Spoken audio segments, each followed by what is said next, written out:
मंच पर समाजवादी पार्टी के हमारे बहुत वरिष्ठ नेता, राज्यसभा में सांसद आदरणीय रामनिवास सुमन जी, हमारे आपके और समाजवादी पार्टी के प्रत्याशी सुरेश चंद्र करदम जी, पार्टी के जिलाध्यक्ष परवेज जुबेरी साहब, रणजीत सुमन जी, पार्टी के जिले के अध्यक्ष आगरा के श्री कृष्ण वर्मा जी, महासचिव समाजवादी पार्टी भूपेंद्र प्रजापति, धीरेन्द्र सिंह यादव, महबूबा रहमान, राकेश यादव, धर्मेंद्र, सहदेव सिंह, राजाराम, संजू राजा, कांग्रेस पार्टी के नेता शिशुपाल सिंह जी, शशांक यादव, प्रदीप, सतवीर सिंह, दिवाकर, श्रीमती सोनी ठाकुर, बबलू प्रधान, डॉक्टर अफजाल खां, विजय शास्त्री जी, राजन सिंह जी, गिरीश सिंह यादव जी और बहुत सारे हमारे समाजवादी पार्टी के नेता जो मंच पर हैं, सभी दलों के हमारे नेता और इस चुनावी जनसभा में आए हुए हमारे बड़ी संख्या में आदरणीय बुजुर्ग, माताएं, बहनें, किसान भाई, नौजवान साथी और पत्रकार बंधुओं, मैं सबसे पहले जलेसर और आसपास के अपने सभी साथियों का बहुत बहुत धन्यवाद और आभार प्रकट करता हूं। ये चुनावी जनसभा में जहां मैं देख रहा हूं पंडाल है, पंडाल की में थोड़ी बहुत छाया है, लेकिन पंडाल के बाहर भी जहां छाया नहीं है, उसके बावजूद भी दोपहरी में बड़ी संख्या में हमें लोग दिखाई दे रहे हैं। ऐसा लग रहा है ये लोगों का हमें समुद्र दिखाई दे रहा है, आगे से लेकर के पीछे तक बड़ा समर्थन मिलने जा रहा है। मुझे ऐसा महसूस हो रहा है कि इस बार इतिहास बनाने वाला है ये क्षेत्र। वैसे तो कई बार कई लोकसभा चुनाव में अच्छे वोटों से जिताया है, लेकिन इस बार जलेसर की जनता और हमारे प्रत्याशी आगरा के न केवल जीतने जा रहे हैं, बल्कि रिकॉर्ड मतों से जीत करके लोकसभा में पहुंचेंगे। मैं देख रहा हूं कि पहले दूसरे चरण के बाद तीसरे चरण में ये जो हमारा पीडीए परिवार है, पिछड़ा, दलित, अल्पसंख्यक, मुसलमान भाई, पिछड़ा, दलित, आदि आबादी, पिछड़ा, दलित और हमारे अल्पसंख्यक, आदिवासी भाई, आदि आबादी, ये सब मिलकर के इस बार परिवर्तन के साथ साथ भारतीय जनता पार्टी की सरकार को पलटने जा रहे हैं। यहां के लोगों ने बहुत अन्याय का सामना किया है, बहुत भेदभाव का सामना किया है, समय समय पर अपमानित हुए हैं, अन्याय हुआ है, झूठे मुकदमे लगे हैं और हमारे लोगों को दुख, दर्द और तकलीफ ये सरकार देती रही है। मुझे महसूस हो रहा है कि जिन्होंने अच्छे दिन की बात की थी, अच्छे दिन तो नहीं आ रहे हैं, लेकिन भारतीय जनता पार्टी के हारने के बाद आने वाले सरकारी कीमत और ना हमारे किसानों की आय दोगुनी हो पाई है और जिस तरीके से महंगाई बढ़ी है, उससे तो ये लगता है कि हमारा किसान इनकी सरकार में बर्बाद हो जाएगा, दुखी हो जाएगा और मजबूर होकर के अपने खेती बाड़ी छोड़ करके मजदूर बन जाएगा। ये स्थिति पैदा की है। हमारे किसान भाइयों को याद होगा, इन्होंने 3 काले कानून जो बनाए थे, उन काले कानून के खिलाफ हमारे किसान खड़े हो गए। संघर्ष किया, 1000 किसान शहीद हो गया। तमाम पुलिस से, प्रशासन से इन्होंने आंदोलन को रोकने का काम किया। लेकिन मैं बधाई देता हूं हमारे किसानों की हिम्मत को, उनकी बहादुरी को, कि वो किसी के डर से नहीं डरे और तब तक वहां पर बैठे रहे जब तक सरकार ने तीनों काले कानून वापस नहीं ले लिए। तीनों काले कानून वापस हो गए, लेकिन किसानों की जो मदद होनी थी वो नहीं हुई। ये लोग बीजेपी की सरकार में गांव-गांव विकसित भारत यात्रा निकाली गई। हमारे प्रधान मौजूद होंगे, वो जानते होंगे कि ये जो भारतीय जनता पार्टी ने गांव-गांव में विकसित भारत यात्रा की थी, तभी विकसित भारत यात्रा संभव हुई है जब हमारे किसानों से और प्रधानों से इन्होंने पैसा वसूल लिया था। पैसा वसूल करके विकसित यात्रा की। हमारा किसान कर्ज में डूबता जा रहा है, कर्ज बढ़ता चला जा रहा है। ये हमारे किसानों का कर्ज माफ नहीं कर रहे हैं। इन्होंने अभी जो फैसले लिए थे कुछ दिन पहले, बड़े बड़े देश के उद्योगपति जिन पे बड़ा कर्ज था, उन सभी उद्योगपतियों के 16 लाख करोड़ कर्ज माफ कर दिया। और जब इन्होंने नियम बनाया था तो नियम ये बनाया कि जिन लोगों का 5 करोड़ से ज्यादा बैंकों का कर्ज है, उनका कर्ज माफ होगा। ये बीजेपी के लोग जानते थे कि हमारे किसानों का, गांव में रहने वाले लोगों का कर्ज केवल लाखों में है, करोड़ों में नहीं है। इन्होंने जो नियम बनाया कि 5 करोड़ से ऊपर जिनको बैंकों का कर्ज है, उनका कर्ज माफ होगा। बड़े बड़े उद्योगपतियों का तो कर्ज माफ हो गया, बड़े बड़े कारोबारियों का कर्ज माफ हो गया, लेकिन हमारे किसानों का कर्ज माफ नहीं हुआ।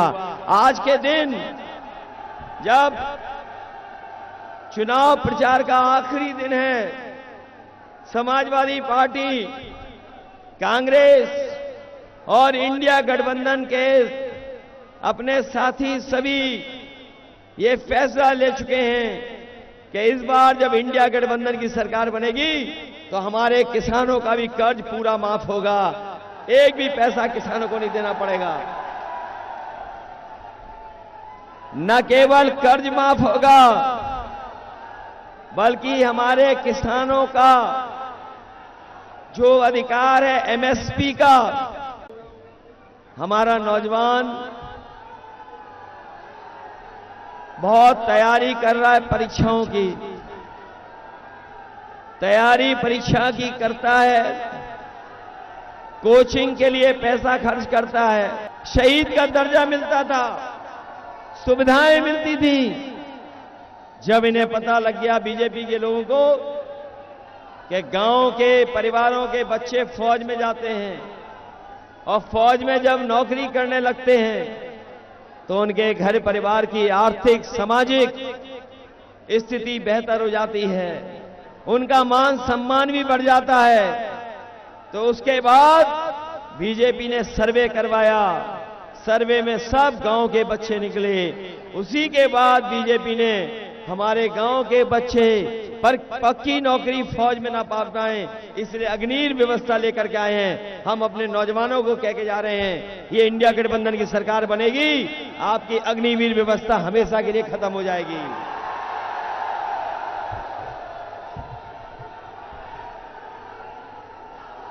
हालांकि अग्निवीर तो खत्म होगी, लेकिन एक जानकारी और सूचना भी देना चाहता हूं मैं आपको। अग्निवीर तो जो 4 साल की नौकरी आई है, इंडिया गठबंधन बनेगा तो ये खत्म होगी। लेकिन हम अपने खाकी वर्दी पहनने वाले भाइयों को भी बताना चाहते हैं कि बीजेपी वाले आ गए तो फौज की तो 4 साल की नौकरी थी, इन खाकी वालों की 3 साल की नौकरी कर देगी।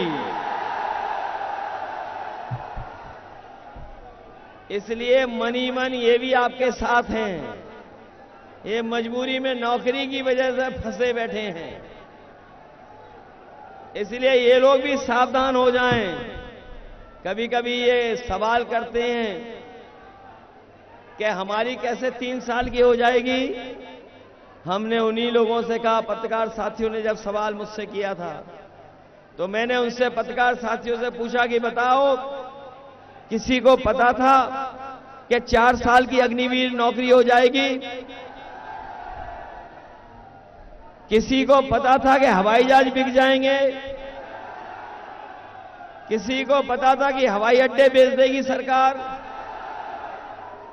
किसी को पता था कि बंदरगाह बेच देंगे ये लोग?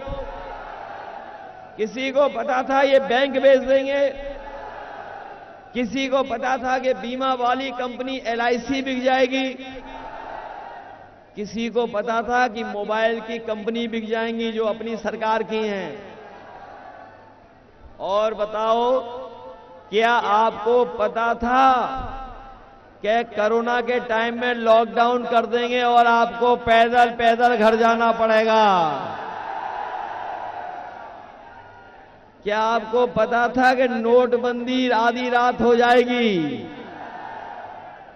तो जब आपको ये सब नहीं पता तो इनकी भी 3 साल की नौकरी हो जाएगी। देखने ये बीजेपी वालों को जब वोट चाहिए था, बीजेपी वालों को जब वोट चाहिए था तो ये राशन में रिफाइंड तेल दे रहे थे, दाल दे रहे थे, नमक दे रहे थे। और बताओ, राशन में अब गरीबों को क्या मिल रहा है? बताओ, राशन में क्या मिल रहा है? ये बाजरा लगता ज्यादा पौष्टिक होता है इसलिए मिल रहा है। हम अपने गरीबों को भरोसा दिला के जा रहे हैं, अगला इंडिया गठबंधन की सरकार बनेगी, राशन तो बढ़ेगा ही बढ़ेगा, लेकिन गुणवत्ता उसकी राशन की अच्छी होगी। राशन अच्छा दिया जाएगा। और जिस तरीके से बाजार में संपन्न लोग, बड़े लोग पैकेट का आटा खा रहे हैं, वो स्वादिष्ट भी है, उसकी गुणवत्ता भी अच्छी है, कई आटे पौष्टिक भी हैं। इसलिए अपने गरीबों को मैं भरोसा दिला के जा रहा हूं, राशन की तो गुणवत्ता ठीक करेंगे ही करेंगे, बढ़ा भी देंगे, लेकिन इसके साथ साथ हम लोग आटा और डाटा भी फ्री देने का काम करेंगे। पौष्टिक आटा और आपको डाटा, क्योंकि अगर डाटा होगा आपके पास तो आप जानकारी हासिल कर लोगे, नौकरी निकलेगी तो ऑनलाइन फॉर्म भर दोगे, ऑनलाइन पढ़ाई कर लोगे, कुछ गाने भी सुन लोगे, मैसेज भी कर लोगे। और आज के समय में जितना खाना और आटा जरूरी है उतना ही डाटा जरूरी है। इसलिए अपने लोग डाटा देने का काम करेंगे। न केवल डाटा बल्कि अपनी माताओं बहनों को, गरीबों को 1 लाख रुपया भी देकर के उन्हें लखपति बनाने का काम होगा। माताओं बहनों को, हमारे नौजवान जानते होंगे, समाजवादियों ने इतना बड़ा लैपटॉप दिया था, इतना बड़ा लैपटॉप दिया था, उसकी नकल कर ली बीजेपी वालों ने। हमारा दिया हुआ लैपटॉप जिसके घर परिवार में होगा वो आज भी चलता रहा होगा, और जब उसे ऑन करते हुए फोटो हमारी दिखा रही देती होगी। बीजेपी ने भी नकल किया, इसकी जगह इतना दे दिया और उंगली चलाते रहो, चलेगा ही नहीं। बताओ कहीं चलता है उंगली चलाने से? इसलिए सावधान रहोगे कि नहीं रहोगे? इन्होंने महंगाई बढ़ा दी कि नहीं बढ़ा दी? डीजल, पेट्रोल, खाने का सामान, रिफाइंड तेल और पिछले 10 साल में नमक की कीमत भी बढ़ा दी। और ये जो महंगाई और मुनाफा का खेल है, ये पार्ले जी बिस्किट पैकेट से सीखे हैं।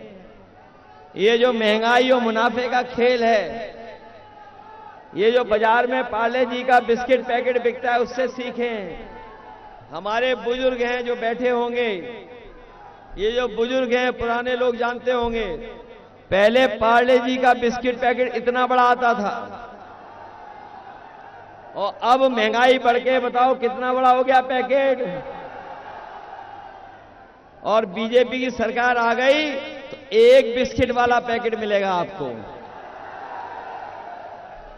इन बीजेपी वालों ने पार्ले जी से ही सीखी है आपको खाद की बोरी की चोरी। बताओ पहले कितनी चोरी की इन्होंने, और अब 5 किलो और कम कर दिया।